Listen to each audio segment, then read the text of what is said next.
Husker Nation, we're going to get an answer for you. Does Mickey Joseph want to be the head coach at the University of Nebraska? You are Locked On Huskers, your daily podcast on the Nebraska Cornhuskers, part of the Locked On Podcast Network, your team every day. Hey everybody, let's go. I'm Derek Pierce with tonight. This is a ticket in Lincoln, Nebraska, home of your Nebraska Cornhuskers. We appreciate you joining us for your first watch and listen each and every day to Locked On Huskers, Locked On Go Big Red, and the Locked On Sports Network. We hope that you have found time to like, share, and subscribe to this podcast. The BetOnline folks have taken care of it. It's, on the weekend, you should find ways to enjoy yourself. And in that, BetOnline provides the most odds, lines, and all the props that you can choose from, things that you want to, things behind the game, things inside the game. All of that is available to you from the fine folks from BetOnline. Check them out, betonline.ag. Greatly appreciate that. Again, get the like, get the subscribe. Let's get this out there because I can't speak for everybody. So what I do is I go to the source, get in the neighborhood and find out. We want to ask questions, and we bring the first lady of Nebraska football, Priscilla Joseph, Queen. Queen, it's so good. It's so good. Look, when folks are having these conversations about this program and the people in the program, for me, the family aspect of it is vital. In the middle of the country, it's vital to have your leaders be connected to people who love them because it shows how they're supposed to love, right? And so you set the tone for how this Husker Nation is dealing with your husband. The question, let's get right into the soup. We're going to dive in the deep end. Does your husband, Mickey Joseph, want to be the head coach at the University of Nebraska? I almost did that with a straight face. Well, almost. How honest do you want? I want full on Coach Priscilla Joseph.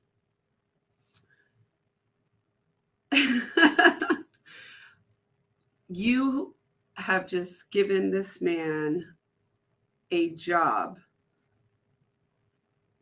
with a lot of things to be fixed. What person in their right mind would take a job and not want it for themselves at the very end? Like I asked that question. I'm really confused as to why anybody would think he wouldn't. Right. This is home. It is home. And like I said before, when I first met him, it was always about Nebraska. Nebraska was always something that made him. It's a huge part of who Mickey is. T.O. is a huge part of him coaching.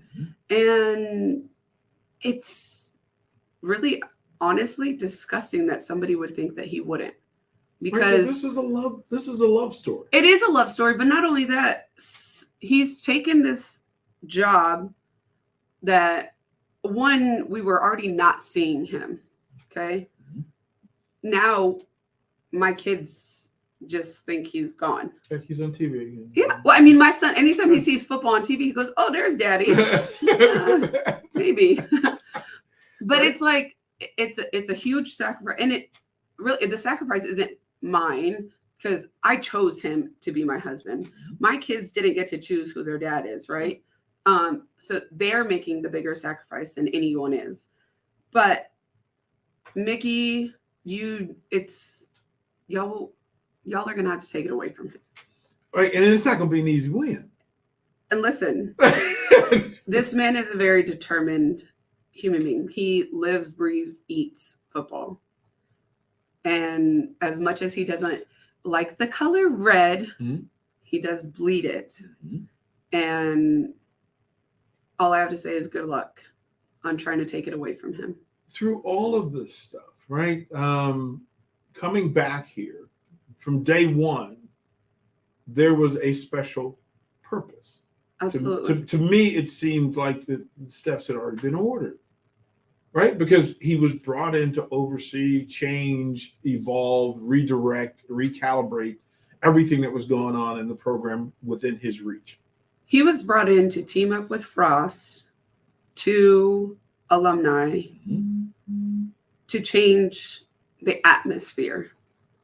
And as much as it didn't work with Frost, he still has a goal. He still has an end goal to reach, to change that atmosphere, to change people's hearts that sit in the seats, to get those seats filled again, that want to watch the boys try hard every weekend and win.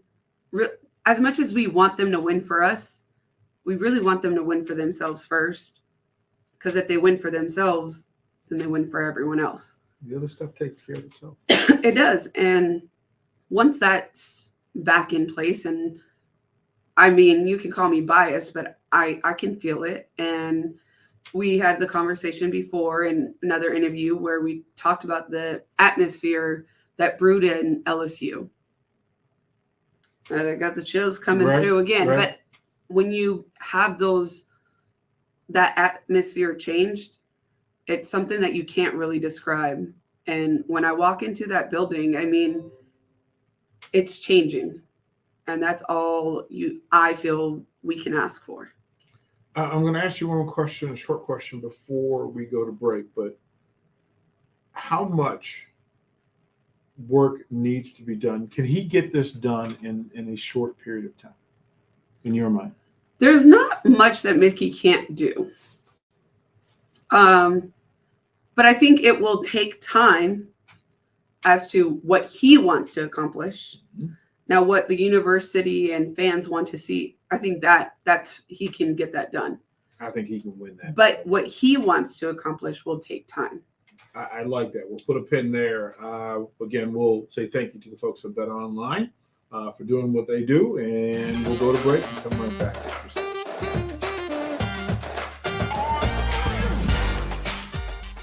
Welcome back, Locked On Huskers, Locked On Go Big Red.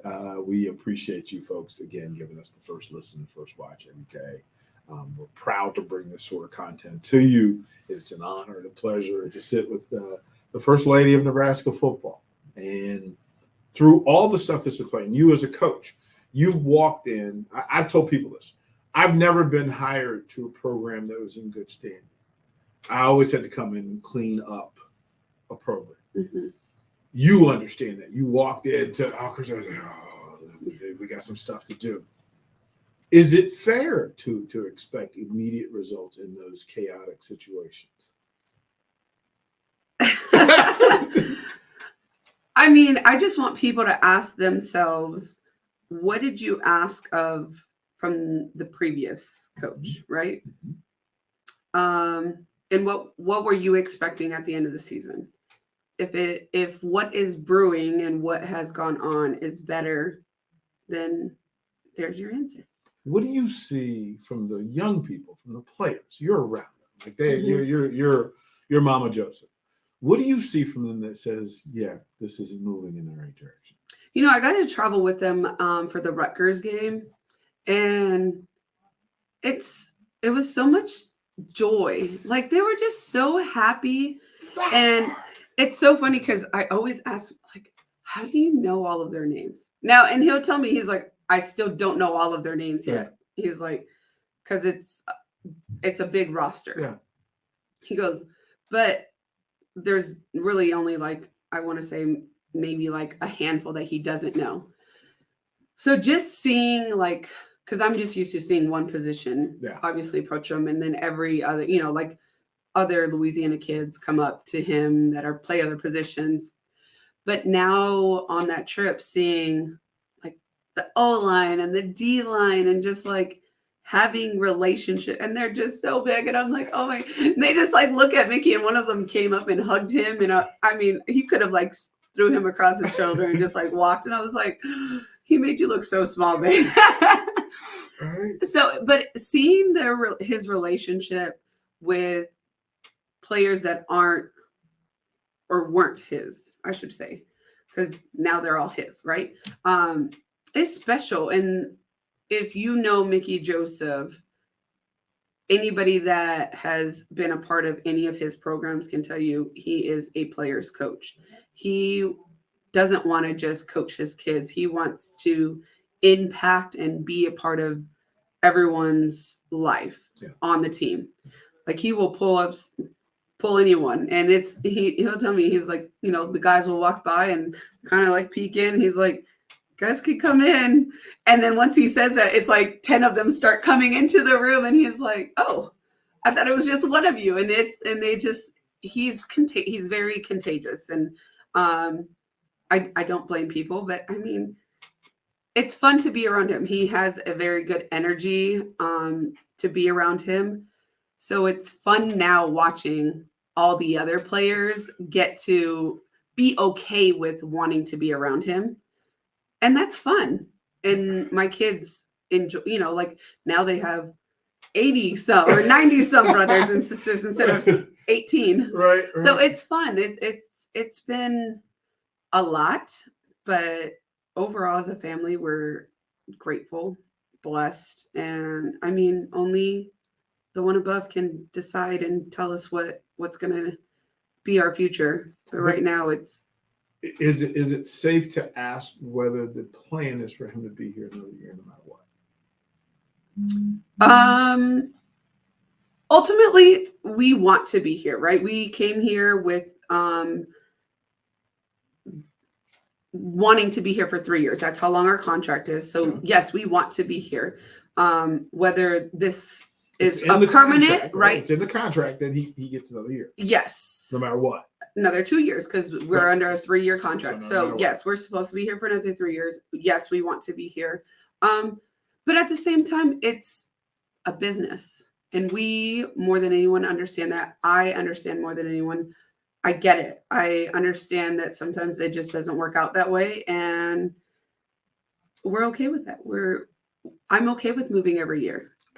So I mean, I'm not, but I get it. What I know about coaches and coaches' families is that the coach coaches outside the house. Yes. At home, somebody else coaches. That's right. You're that coach, and he's got an actual coach. Yes. You have a pretty good explanation of how you read Mickey. Like, okay, does he need coaching right now? Does he need to be left alone? How has that been, like in the home? Honestly, right now we've been missing each other. Like he's been home, I haven't because I've been coaching. Yeah. But like we sleep in the same bed. Yeah. Yeah. That's literally how far completely honest. That's our conversations haven't been very when he does FaceTime me, it's like a 2-minute FaceTime and it's like, hey, the kid's good. Yep, you're good. And my kids have been fighting sickness for like 2.5 weeks now. So it's just trying to keep up with that. There hasn't been any other talk besides, hey, you good? Yeah, I'm good. You good? Yep, yeah. Congratulations. Yeah. Job well done, babe. Yep, pretty much. I do on Tuesdays, I do call him and ask him what smart remark did he make this time at his press conference. And then he says, I behaved. But and then it's always something. There's always one. And I told him as long as he limits it to one for entertainment purposes. Yes, like he's not picking on anybody. He's just like, hey, that's really silly. Yes, I try not to get into those pressures. Like I try not to speak on. He gets a kick out of it because I give him a hard time. I would much rather see him. I appreciate and respect him because. Again, we're at Rutgers, you're on the road, or even if we're at home, and I'll be down on the field before, and he has really good eyes and can pick up and run and notice and leave it better than he found it and then go do his job. And I think that's a super statement about what a program leader should be. Mm-hmm. And when we come back, I'm going to ask you about his leadership skills. Joy, being able to create joy is one thing. But he is organizing a group of very different and diverse young men into the same unit. We'll talk about that. Courtesy of the folks from BetOnline. We'll do that. We'll do that with Priscilla Joseph.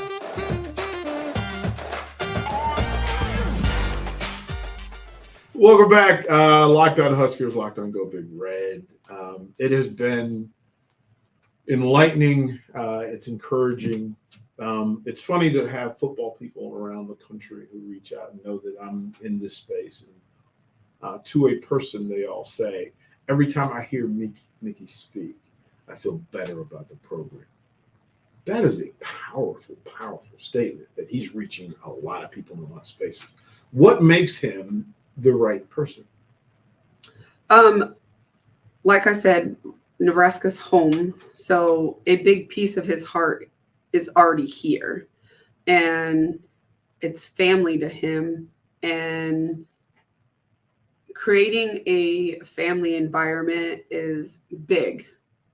So, and that's kind of our base in everything in coaching, is having an open door family platform, right? With Mickey, he's good at reading his players and but still expecting more than they expect of themselves, but also being compassionate enough to understand like they're not quite on the same page as he is. So as he's continuing to push them, he's still meeting with them to walk the path with him. And that's what makes him really different, is that he doesn't coach all of these kids the same way. And in coaching, you can't do that. You can't coach an entire team the same way. You can have a platform, right? Like your base of how your team is ran. But as far as the way you're going to coach each individual kid is not the same. And real coaches understand that. There's certain kids that you can scream at and yell at and, do things. And then there's another one where you're like, okay, I got to tone it down because he's not going to understand my message if I'm screaming. I got to talk to him. You are such a big, vital part of the thing that's incredibly important for this job, this space, this community, this recruiting. What is your role in recruiting for the University of Nebraska in this football program? Family. Making sure that the players' families are comfortable. I mean, as a parent, I want to be comfortable sending my kid off into somebody else's hands. And as much as they are adults, you still want to feel comfortable that you're trusting whoever you're sending your kid off to is going to treat them like their own. And with us, they are. I mean, whenever Mickey will send me an injury list, hey, this kid had surgery or this kid's sick, or, the one that's the top, just because we've been with him since he was 15, is Trey. So like if he's sick, I text him, do you need anything? He's like, no, I'm good, mama. So that's what they will get when they come here is, if your kid is sick, I will text them, hey, do you need anything? If you need something, I'll go drop it off. I'll come sit on your couch with you. It doesn't matter. I mean, it just like what a mom does. And my kids need some cuddling. They get some cuddling. Probably won't cuddle with the boys because they're very big. So I put them in my laps. Right. But I will drop off whatever they need, medicine, all that good stuff. And it's just creating the family environment is big part of who we are. I have to say in closing, first of all, thank you once again. Thank you, absolutely. And for sharing who you are and who the Joseph crew is. It is a real thing. It's not just a mantra. It's actually a living, breathing, active thing. Second of all, to anybody listening, watching, if you are a Husker fan of any sort at any level, you should now have all the proof that you need on what should happen next within this program. I'm a man of my word. I speak honor and honesty. I can fully say I'm all about making sure that folks know who you are and why you should be the first family in Nebraska football. We're very grateful. And however the cards play, Nebraska is always going to be part of us. Yeah, it always will. We still. But we still have quite a games that we're going to I'm not winning, so we'll have you back, and you can break down the games for us. We can do all that stuff. We can Yes. have you back again. We thank you all for hanging out with Priscilla Joseph and myself. This is Locked On Huskers, Locked On Go Big Red, and the Locked On Sports Network. I just want to say thank you, and for allowing us to share these conversations with you. And Coach, one more time, those 3 words. Go Big Red.